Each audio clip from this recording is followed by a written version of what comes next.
Tajalus Maris napak kitang heglaks sige ka upan bisa kwak lay habra violet color do orchid to adu salise ubra aidi amaga hekningana loraba like na ba moigi di hekna didana atu simamang dagi sanare ke heken tawni asigi kwak lay je khoi indasu nim ban bidama hobne ba hek satpane sisi yam satpa matam oiba jani hojikan yam satpa ure si violet ja yumda su salamani mai sigi moro atek pase loi ngai je ura swe hekna da jani adu lan na thare si mathak se su hawai truck to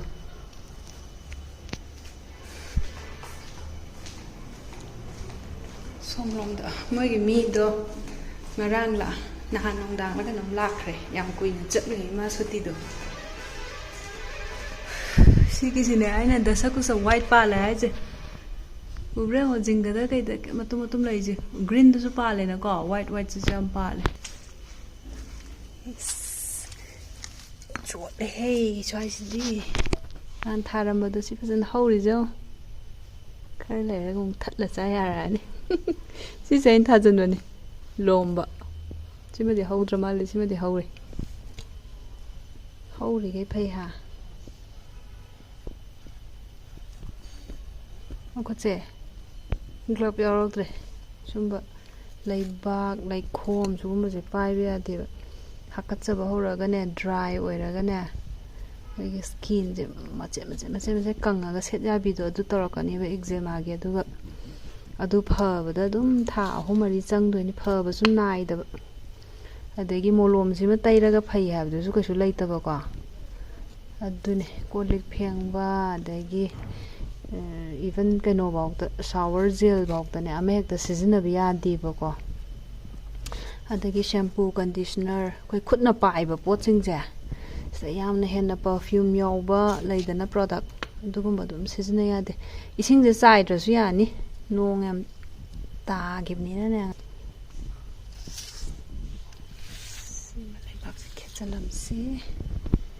dagi na pa pije se hi agum moi som long ge de he se asun aduna kha chuat kano taw de chawe ba kha si ang kuppa ga no ba ge man ba tan le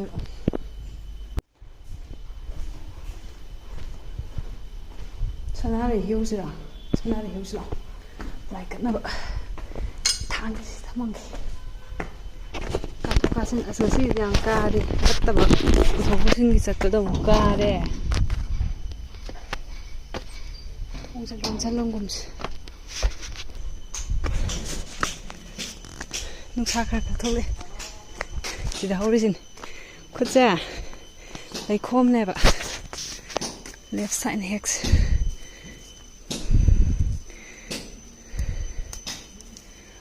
wa he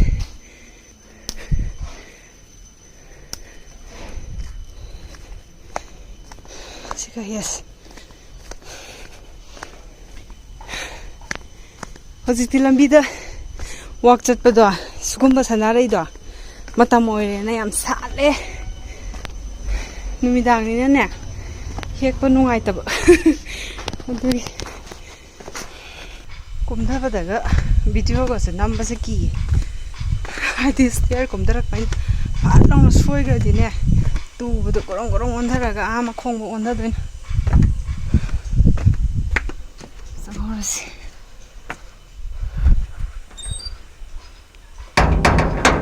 si komla se yam saw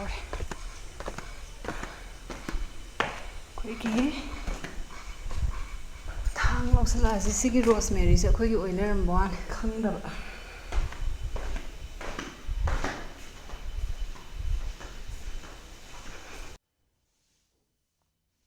cut kre hai ge dus le do aino zom ne kiwi ne lapoi ne adagi sanare ani dang hape atopa ani do thamme hai yeng de aduga sigi lai je kitang khuidharani je ne ngarang ising da ting hautra tingama disa ama pomi je chawna je satkai do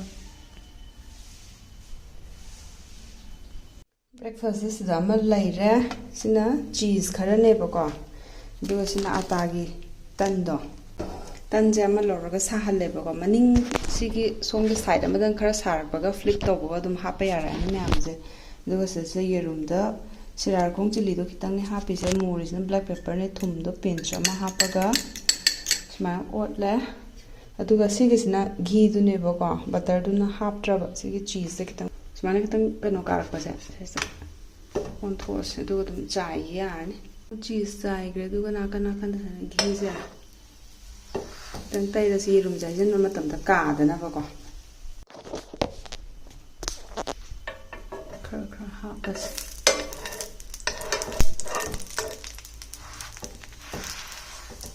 ꯌꯥꯔꯦ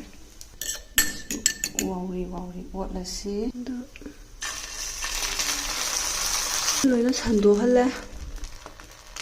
ꯑꯗꯒꯤꯗꯤ ꯉꯥꯛꯇꯪ ꯀꯨꯞꯄ ꯌꯥꯔꯅꯤ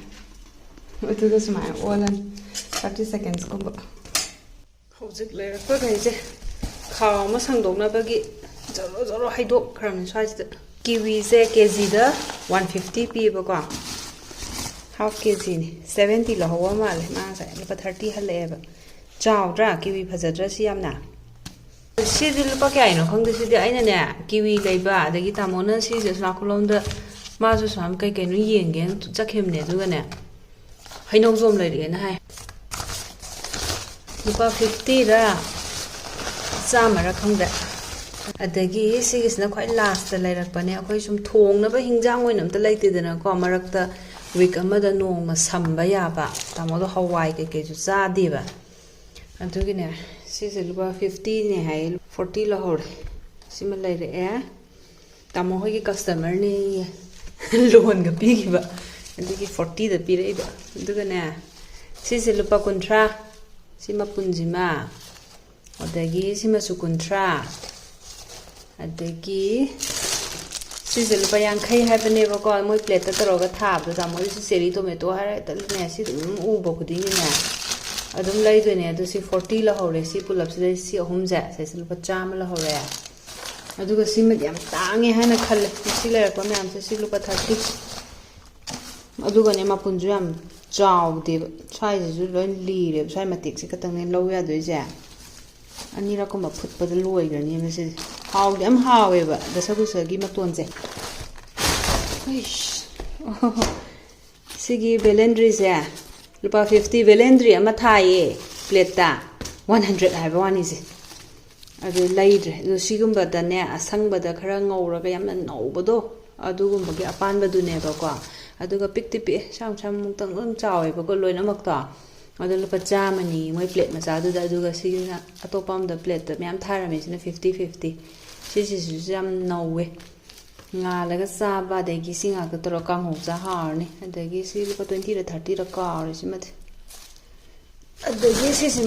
ꯁꯤꯃꯗꯤ ꯂꯝꯕꯤꯗꯩꯒ ꯈꯔ ꯁꯥꯏꯔꯛꯑꯕꯅꯦ ꯃꯣꯏ ꯅꯍꯥꯟꯃꯨꯛꯀꯤ ꯀꯩꯅꯣ ꯃꯌꯥꯝ ꯌꯣꯟꯕꯗꯣ ꯍꯧꯔꯒ ꯈꯣꯠꯂꯒ ꯑꯗꯨꯒꯨꯝꯕꯒꯤ ꯃꯌꯥꯝꯗꯨꯗꯒꯤ ꯑꯃ ꯂꯩꯔꯛꯏꯅꯦ 60 ꯄꯤ ꯍꯥꯏꯌꯦꯕꯀꯣ ꯁꯤꯁꯦ ꯂꯨꯄꯥ 50ꯅꯤ ꯍꯥꯎꯖꯥꯅꯤꯉꯣ ꯌꯥꯝꯅ ꯆꯥꯈ꯭ꯔꯒ ꯂꯦꯞꯄ ꯌꯥꯗꯖꯥꯠꯅꯤ ꯒ꯭ꯔꯧ ꯒ꯭ꯔꯧ ꯒ꯭ꯔꯧ ꯂꯥꯎꯋꯦꯕꯀꯣ ꯍꯥꯎꯋꯦ ꯁꯤꯅ ꯑꯩ ꯑꯁꯤꯗꯩꯁꯤꯗ ꯀꯟꯇꯦꯅꯔꯗ ꯍꯥꯞꯆꯤꯜꯂꯒꯦ ꯁꯤꯅꯤ ꯊꯝꯖꯤꯟ ꯈꯣꯠꯆꯤꯟ ꯇꯧꯔꯒꯦ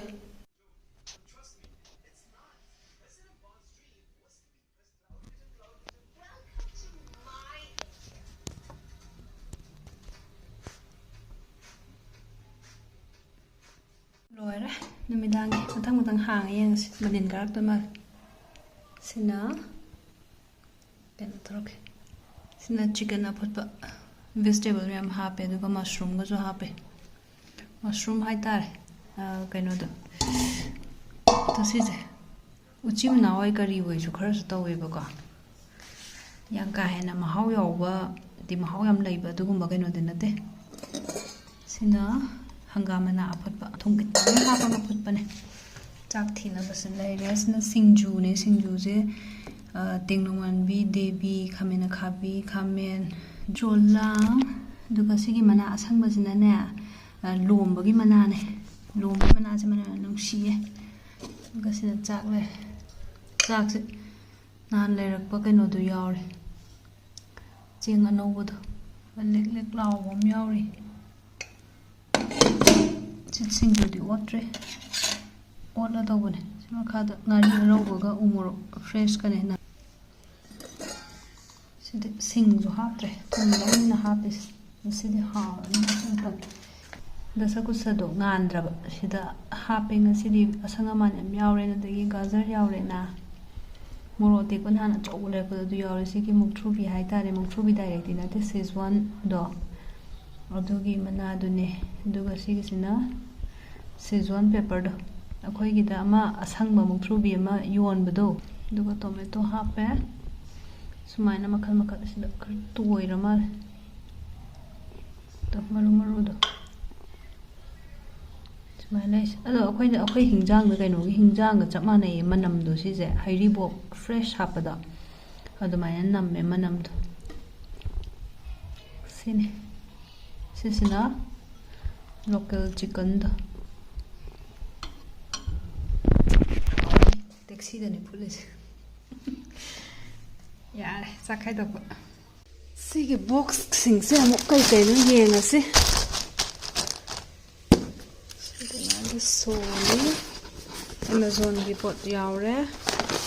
adagi Myntra yaure oh sigis nane koi makha gi yumbu gi sna pirai ni pura white oi haba sigi kano se thangna bada so ma pali pura white nga tane se light na gam ta nate ko pura white se dai sakit kha green gi hint am yauri yam nawe sigi makuga se mon lawe yam thot pam lai badu pai bada du mai thai mai makha gi du mai masan pi du na sa pirong gum dom ai nga sa anga tang mathak ta yon lo bo ka ri nge si hang ga yeng se kai no si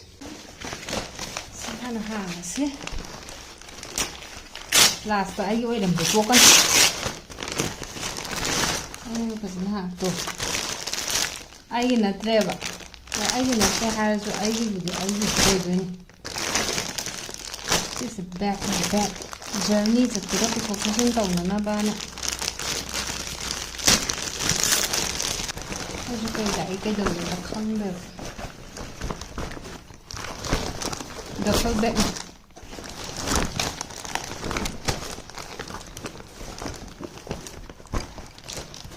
what Discovery Adventures 2899 cái nó hay đi mai kiểu đấy kỹ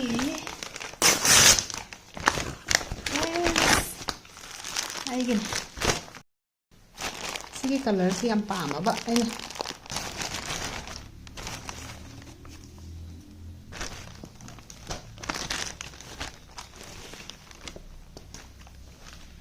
Hazar moi gi adum picture da yaw bodo adumaina adum moi sime am hazare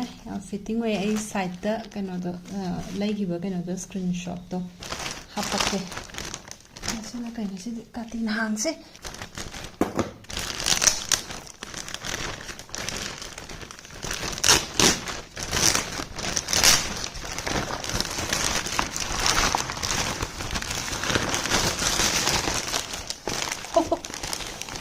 Smart hang gan si smart chat ki wan Amazon gi ghi Ashirvad ki ghi sina bu pha phare na si ona lai ra ban rich aroma ghi se ta saninga ko sina lai ra ka si ti katai te gi hang ni sa hangas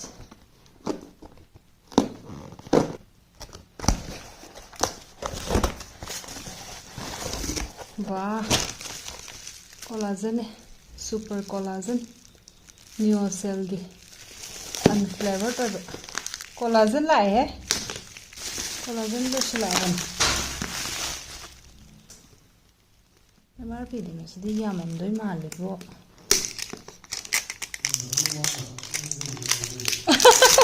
mà thân nó hoa ngang với đó unbox story nè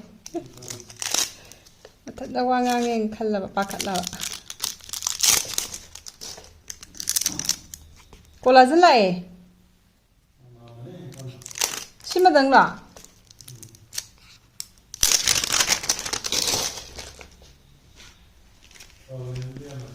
Neo Cell gise kya pige sise 4,000